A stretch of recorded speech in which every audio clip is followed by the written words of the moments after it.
Our next guest is best known for keeping the nation entertained as his quiz king alter ego, the Cinnamon, on everyone's favourite tea time game show, of course, The Chase. But away from the bright lights of the studio, Paul Sinha has been taking on a very different kind of battle, Parkinson's disease.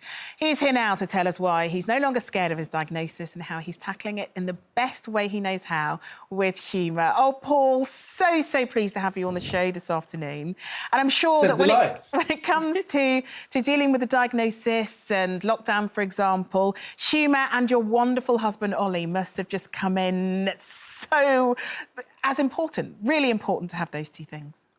I hope he's watching. He's just been described as wonderful on national TV, which will be a shock to him, shock to his own belief system. Here's the thing. You have to cope because your health is dependent on positivity. Positivity increases your chances of well-being, and I don't have the option of sort of being mawkishly miserable about the whole thing. I've got Parkinson's disease. I'm always going to have Parkinson's disease for at least the near to mid-term future unless they find a miracle cure. I've got to deal with this the best that I can. And the best that I can is to enjoy life and prove that life is there for living. And I'm a comedian. I'm in a dream job. I'm a chaser. I'm in another dream job. In many ways, I'm lucky. Yeah. In this one major way, I'm very, very unlucky. But I need to celebrate the fact that in many ways, I am a lucky person. And how do you feel about the general diagnosis itself? It's been a while since you were diagnosed and a lot has changed in that time, including getting married, of course. How do you feel about it in comparison to when you first found out? I'm still enjoying everything. Parkinson's is quite a slow-moving disease, and the main factor that doesn't get discussed as much as it should do is the medication. The medication produces all sorts of mood swings and side effects and tiredness, and you have to adjust your day and adjust the way you go about your day, expecting these things to happen.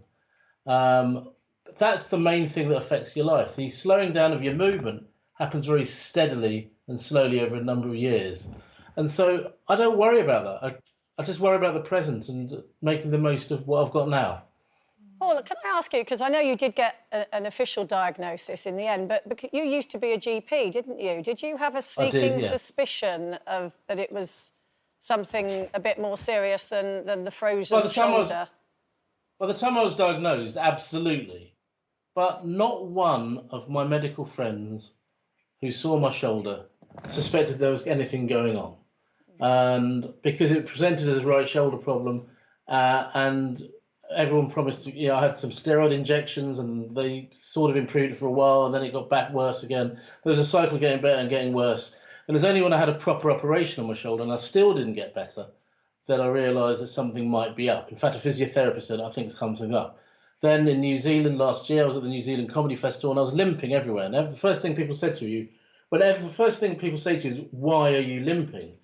Something is up. And by the time I got the diagnosis, I knew what the diagnosis was. And there was a sense of relief that it wasn't anything worse. Gloria, to you. Actually, Paul, a member of our family also has the same condition. And what I've noticed is that the tablets take over almost immediately when she's feeling like very much out of sorts. But what I wanted to ask you is about your brain power, because obviously you are the champion when it comes to quizzes in Britain. Do you worry, apart from the physical side of your body and movement, that it might affect your brain? How can I not worry? The brain is my job. It's not just as a stand-up comedian. It's all. Although nice picture. That's me winning the British. That's me winning the British Quiz Championships this time last year, which are taking place in 2 days' time. I'm defending my title. Yes, of course it worries me. I want my brain to be as good as possible. What pleases me is that my brain, thus far, is operating at full whack. Yes, I'm tired from time to time, but anyone that's quizzed with me in the last 6 months will tell you that I am answering questions very, very rapidly indeed. And I can tell you, because you knocked me out of the chase and lost me £92,000. So thank you very much for that. I'm sorry, but I mean, to be fair, it was you that got 3 questions wrong. Oh! Oh! And I won't even tell you what the last question was. It was a very rude answer. I wanted to ask you, Paul, because I know you're dealing with the diagnosis, but of course the people close to you have to deal with that diagnosis as well. How is Oliver coping with it? Oliver copes in his own way. He's a unique human being. When we got engaged, I don't think he realised how dramatic the year was going to be. We got engaged January last year, and nothing about what happened since we could have expected. Oh, there's the wedding photo. An eccentric bunch of people. Three best men of mine, a best man and two best women of his. But we cope, and it's better being married.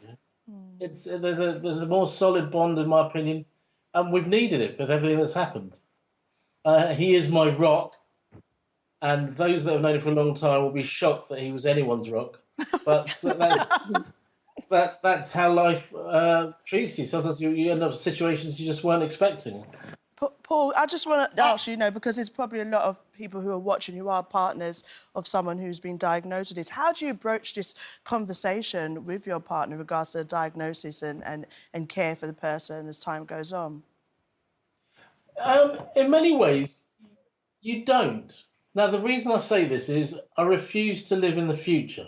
I only want to live in the present and enjoy the present, because I don't know what my future is. I don't know the timescale. I don't know when I'm going to start deteriorating. I do know that when I stop answering questions at speed, the Chase won't fire me. I'll say, it's been a lovely journey. You've treated me very, very well, and see you later. But right now, I'm on fire when it comes to general knowledge, and that's what I just want to continue. I won't let the disease dictate how I live my life. I'm going to live my life telling jokes, travelling around the country doing stand-up comedy and quizzing as much as possible. Do you know what? I couldn't think of a more positive note to finish that interview on. Thank you so much, Paul. And also, good luck for defending your title in a couple of days. And look forward to seeing you back on the Chase very soon.